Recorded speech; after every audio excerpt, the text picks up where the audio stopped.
इंतज़ामी बेहसी जी इंतिहा इन खां वधीक ॿी भला छा हूंदी जो 3 ॾींहंनि खां सागड़ जी प्रेस क्लब अॻियां 2 लाश रखियल आहिनि।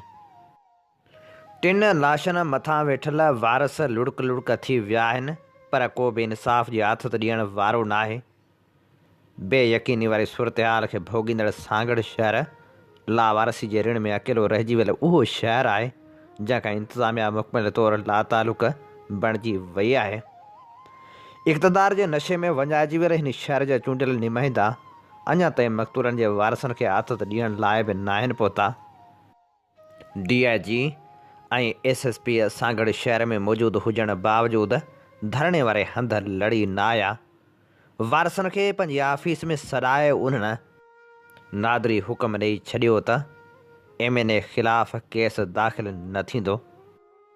चोटारियूं जे पनीहल वारे इलाइक़े में क़त्ल थी वियल मुश्ताक जुणेजो, अब्दुल रसूल ऐं अली बख़्श जा लाश 3 ॾींहंनि खां इंसाफ़ जा घुरिजाऊ आहिनि, पर बासर जवाबदारनि ख़िलाफ़ कार्रवाई केरु करण ई नथो चाहे। विच शहर में विछायल ग़म जे उन तॾे जा वारस उहे अकेला वारस न आहिनि जिन जे अॻियां पंहिंजनि प्यारनि जा लाश रखियल आहिनि, पर उहे बि वारस आहिनि जिन जो ज़मीर अञा ज़िंदा आहे, जेके अॼु बि जदोजहद जी अलामत बणिजी इंसाफ़ लाइ आवाज़ उथारिन पिया। ॿिए ॾींहुं बि जारी रहंदड़ एहतजाज में हिकु मुतालबो हो त क़ातिलनि खे गिरफ़्तार करे सख़्त खां सख़्त सज़ा ॾिनी वञे। 3 ॼणनि जे क़त्ल वारे वाक़े बाद हाणे जॾहिं सॼे सागड़ में ख़ौफ़ वारी सूरत हाल आहे, तॾहिं शहर जी ज़िंदगी बि मफ़लूज थी रहिजी वई आहे। उहे चूंडियल नुमाइंदा जेके हमेशह हिन शहर खे फ़तह करण जी दावा कंदा रहंदा आहिनि, अॼु हीअ शहर उन्हनि जे ख़िलाफ़ फ़रियादी आहे त अव्हीं आहियो त किथे आहियो। सरापा एहतजाज बणिजी वियल सॼो शहर दाहे थो, पर चूंडियल नुमाइंदनि जे कननि ताईं उन्हनि जो आवाज़ु नथो पुॼे। एहतजाजी मुज़ाहिरो जंहिंमें मक़तूल जा वारस त वेठल आहिनि, पर मुख़्तलिफ़ तनज़ीमनि जूं अॻवान औरतूं बि शरीक आहिनि। एहतजाजी धरणे में सिंधियाणी तहरीक खां विधे STP ऐं सिंधी अदबी संगत शाख सागड़ जे मेंबरनि ताईं मुख़्तलिफ़ तनज़ीमनि जा अॻवान कारकुन वॾे अंग में शरीक रहिया। जदोजहद जी अलामत बणिजी वियल वारसनि खे अॻवाननि जिते पंहिंजे साथ जो यकीन ॾियारियो, उते SSP सागड़ ऐं DC सागड़ खे हटाइण जो मुतालबो बि कयो।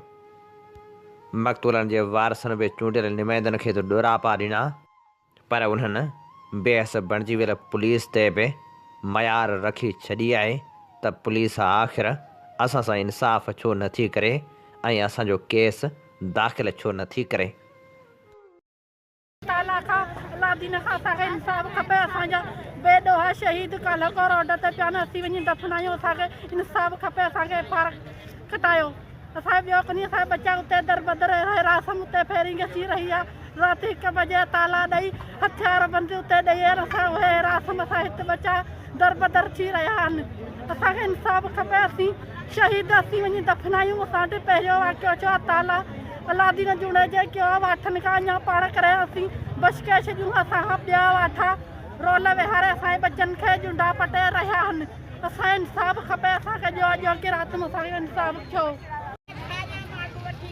हीउ जेको हेॾो वॾो सान्यो थियो आहे, ॾाढो ज़ुल्म थियो आहे। ऐं हीअ जेके आहिनि से असांजे सिंधी माण्हुनि सां, हारनि सां, मज़दूरनि सां हीअं जे करे कीस थींदा, हीअं माण्हू कुसंदा जीअं हिकिड़ा जानवर इनखे सीरवा ऐं माण्हू हलिया वेंदा आहिनि, त पोइ असां हीअ सिंध कीअं हलंदी, पाकिस्तान कीअं हलंदो। हीअ माण्हू हीअ कंहिं वटि दाण खणी वञनि, जिन खां वोट वठी हीअ जेके असेंबलियुनि में वञी विहनि था, हीअ जेके हितां हीअ चूंडी इन्हनि खे पंहिंजो नुमाइंदो करे असेंबलियुनि में मोकिलीनि था त असांजी नुमाइंदगी कनि ऐं असांजी हिफ़ाज़त कनि। हिफ़ाज़त जे बजाए हू असांजा क़त्ल कनि था, असांजे बचनि जा खून कनि था। नियाणियुनि असांजनि खे दर बदर करे उन्हनि खे गोलियूं लॻियूं आहिनि। हुननि अॻे हूंदा त बसि 7 क़ुरान नियाणी हींअर हिननि खे 7 क़ुरान नियाणियुनि जो बि जेको आहे सो एतिराम कोन्हे को।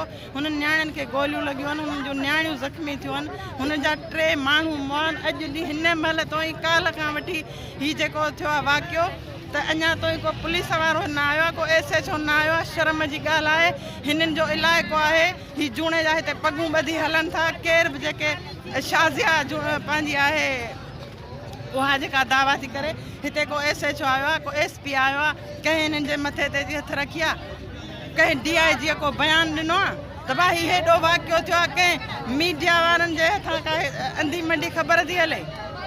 अञा ताईं FIR नथी थिए।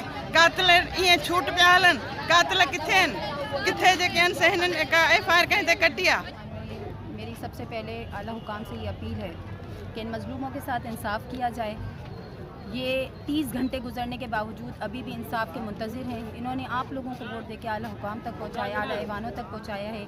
इन्हीं के वोट से आप लोग बड़े बड़े ऐवानों में बैठते हैं, बड़े बड़े बंगलों में बैठते हैं, अयाशियाँ करते हैं। ये अयाशी की ज़िंदगी जो गुजारे हैं वो इन्हीं गरीब हारी मज़दूर रेडी वाले इन्हीं की वजह से हैं। लेकिन आप इन्हीं के आपके ही वोटर हैं, इन्होंने आपको ही वोट दिए हैं। आप इन्हीं पे इस तरह का जुल्म और बर्बरी ढाएंगे तो ये कहाँ का इंसाफ है। मैं आला हुकाम से अभी भी अपील करती हूँ, होम मिनिस्टर से अपील करती हूँ कि खुदारा इंसाफ करें इनके साथ, ताकि ये अपने प्यारों को जो है वो मट्टी के हवाले कर सके। जो इनके मुतालबात हैं, जिसके खिलाफ ये FIR का कह रहे हैं MNA साहब के लिए, वो आप जो है FIR काटे हैं। ये इनका बुनियादी हक है, ये पाकिस्तान के शहरी हैं, ये इनका बुनियादी हक है। और ये FIR काट के इनको जल्द से जल्द इंसाफ फराहम किया जाए, क्योंकि जब जंगल में आग लगेगी तो सब कुछ जल जाएगा, कोई नहीं रहता। अगर कोई समझता है कि हम बच जाएंगे, ये मर जाएंगे, तो ये नहीं है। जब आग लगती है तो वो सबको अपने लपेटे में लेती है। तो मैं यह अपील करती हूँ कि जल्द से जल्द इनके साथ इंसाफ किया जाए और इनके वर्षा को जो है वो इंसाफ फराहम किया जाए। जो ज़ख्मी हैं उनके लिए आगा खान के तर्ज पर जो है उनके लिए इलाज करवाया जाए। बहुत आगे 3 कलाक खां वधीक थी विया आहिनि ऐं 3 डेढ़ गाॾियूं पियूं आहिनि। 3 जेके क़त्ल कया विया उन अञा त इंसाफ़ जे लाइ 3 कलाक थिया, पर इंतिज़ामिया नाले का शइ कोन्हे का। DIG साहिबु चए थो त हिकु नालो छॾियो, बाक़ी ॿियनि ते असीं FIR कंदा। छो जॾहिं FIR में जेके धणी वारिस जेके थींदा आहिनि, FIR जेकी अहम हूंदी आहे उन जो हक़ आहे, हिकिड़ो हक़ आहे उन्हनि जो जेको आहे त उन्हनि खे हक़ु ॾिनो वञे FIR कनि, जंहिंजे नाले ते कनि उनखे ॾिनो वञे। पर हिते अंधो कानून लॻियो पियो आहे, हुते हिनजी नालो न ॾियो, हुनजो नालो न ॾियो, पोइ FIR थींदी। त इहो कॾहिं असीं किथे कोन मञंदासीं ऐं असीं मज़लूम सां हमेशह गॾु रहंदासीं। जेके वारिस चवनि था उनजे नाला ॾिनी हुनखे FIR दर्ज कई वञे, हुनखे गिरफ़्तार बि कयो वञे। ईअं न त FIR करे हुन खां पोइ हुनखे पना ॾिनी वञे किथे सिक्योरिटी में, इहो बि न हुजणु खपे। वारिस जो FIR दर्ज थिए ऐं हुनखे गिरफ़्तार बि कयो वञे ऐं उन खां पोइ उन जेके इलाइक़ो आहे उनखे रेंजर्स जे हवाले सां हवाले ॾिनी वञे, सर्च ऑपरेशन करे। पोइ जेके ॾोहारी आहिनि, जेके ॾोहारी जा घर आहिनि, उनखे ॾाठा वञनि ऐं उन्हनि जेके पनाह ॾींदड़ आहिनि उन्हनि खे गिरफ़्तार कयो, उन्हनि जी सहूलियत करे उन्हनि खे गिरफ़्तार कयो। अञा ताईं इंसाफ़ कोन थियो आहे। DIG सिर्फ़ु पंहिंजे बंगलनि में वेही, SP अञा ताईं कोन आयो आहे। SP ऐं DIG चवंदा त असीं सॼी राति जाॻंदा रहंदासीं। किथे जाॻे रहियो, छो त असीं ॻोठ में फिरिया। ॻोठ में छा धणी वारिस हिते वेठा आहिनि, लाश हिते पिया आहिनि, मासूम ॿार हिते वेठा आहिनि, औरतूं हिते वेठियूं आहिनि ऐं हुते ॻोठनि में छा पिया कयो। सिर्फ़ु उन लाइ विया त हुननि दहशतगर्दनि खे पनाह ॾियण जे लाइ। पोइ असां चयो त सिर्फ़ु हुनखे पनाह ॾियणु विया, बाक़ी हुते को अहिड़ो को हुई कोन, सभु हिते वेठा आहिनि। सिधो त उन लाइ असां सिंध तरक़ी पसंद पार्टी तरफ़ां मज़म्मत बि कयूं था ऐं असां सभिनी जो मुतालबो आहे त जेके धणी जो चवनि था FIR थिए ऐं जेके बि नाला ॾियनि उनते FIR थियणु खपे ऐं जल्द खां जल्द FIR थियणु खपे। खया आहिनि, रसाया आहिनि, हथियार रसाया अथनि, सॼो सिस्टम हुननि जो कयो अथनि।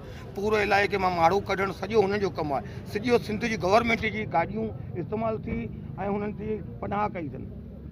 बिल्कुलु साईं, जेको असांजो वाक़ियो कल्ह खां वठी ॾिसो पिया, असां वटि जेके बि ऑफिसर सिंध गवर्नमेंट जेका बि आहे जवाबदार खां गॾु आहे।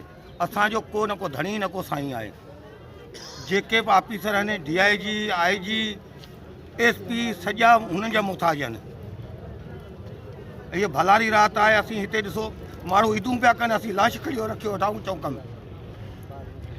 हाणे असां सिंधी माण्हू ऐं पुरियत हारी हिकिड़े एॾे त घेरे में अची विया आहियूं।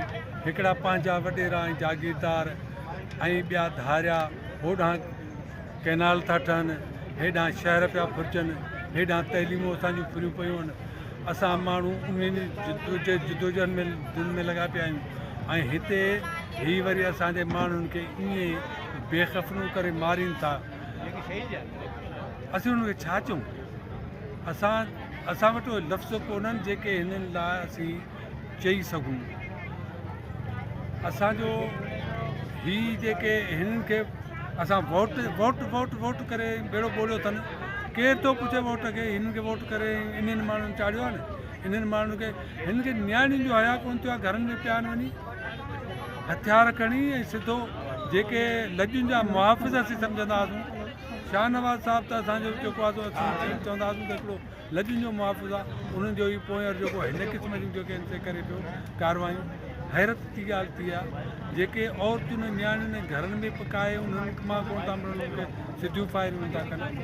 तंहिं करे असीं हिन वाक़े ते इंतिहाई अफ़सोसनाक ॻाल्हि था कयूं। असीं तमामु वॾे अफ़सोस में आहियूं त हीअं जेकॾहिं असां सिंधी माण्हुनि सां थियो। हिननि वॾी साज़िश इन करे बि कई आहे त असां जेको कैनालनि जे ख़िलाफ़ु जिदोजहद पिया कयूं, ॿियूं जेके असां ते जिजू बंदलारा बची चढ़िया अथनि उन लाइ जिदोजहद पिया कयूं, त उन खे ही जेको आहे सो तारपेटो था कनि, ही उहे पछ था कनि। ही आम माण्हुनि मिसकीननि खे जेके पंहिंजे पेट गुज़र जो कनि पिया, उन्हनि माण्हुनि ते हिननि फायरियूं करे सिधो सो माण्हू मारिया आहिनि। त इन्हनि माण्हुनि खे ॿधिजे उन्हनि खे बिल्कुलु उन्हनि खे पंहिंजो सज़ा ॾियणु खपे। सरापा एहतजाज बढ़ियल आहे। सरापा एहतजाज उन नमूने सां जो जीअं हलीम बाग़ी चयो त सिर भितनि में हणी पिया सदाऊं ॾियूं, हाण जागो मिठा, हाण जागो मिठा। जेकॾहिं चुटारी जे ॻोठ में मज़लूम ॻोठाणा मारिजी था वञनि, 2 ॾींहंनि खां लाश हिते रखियल आहिनि ऐं पाण सभई सरापा एहतजाज बढ़ियल आहियूं। हुते को बि अमलदार नोटिस वठण लाइ तयारु न आहे ऐं को बि अहिड़ो फर्द न आहे जेको हिन ज़ुल्म ते पाण सभई हिते जेके बीठा आहियूं उहे मज़लूम माण्हू आहियूं ऐं मज़लूम जो भरजलो थींदो आहे ऐं वॾा माण्हू मज़लूमनि जा भरजला कॾहिं बि न थींदा आहिनि। हमेशह 2 शयूं रहियूं आहिनि, हिकिड़ो ज़ालिम ॿियो मज़लूम, ऐं ॿिन्ही जो टकर सदाई रहियो आहे। हमेशह ईअं थियो आहे त बासरनि खे ऐं उहे माण्हू जेके वॾा माण्हू पाण खे सम्झंदा आहिनि उन्हनि खे हीअ लाश पंहिंजा फबी वेंदा आहिनि ऐं उहे वरी का ॿी वारदात करे वेंदा आहिनि। पाण हिते जॾहिं हिननि लाशनि जी मालिकी लाइ गॾु थिया आहियूं, उते सुवाल इहो आहे पाण खे हाण जागणो पवंदो पंहिंजी ईंदड़ नस्ल लाइ, पंहिंजे पाण लाइ। जेकॾहिं अॼु हिन मामले ते 3 ॻोठाणा क़तल थिया आहिनि ऐं 15 खां वधीक ज़ख़्मी थिया आहिनि, जेकॾहिं अञा ताईं 24 कलाक गुज़रण खां पोइ बि पाण सरापा एहतजाज आहियूं, सिर्फ़ उन लाइ न केस दाख़िल थो थिए न जवाबदार गिरफ़्तार था थियनि। केॾी बेहसी आहे। पंहिंजूं भेनरूं, पंहिंजूं अमड़ियूं प्रेस क्लब जे अॻियां रोड ते वेठल आहिनि, ततल उस में वेठल आहिनि, पर को बि हुक्मरान नोटिस वठण लाइ इन करे तयारु न आहे जो जिन माण्हुनि ॾे आङुरियूं खजनि पियूं उहे बासर आहिनि। बासर बेअसर तॾहिं थींदो जॾहिं पाण जाॻंदासीं।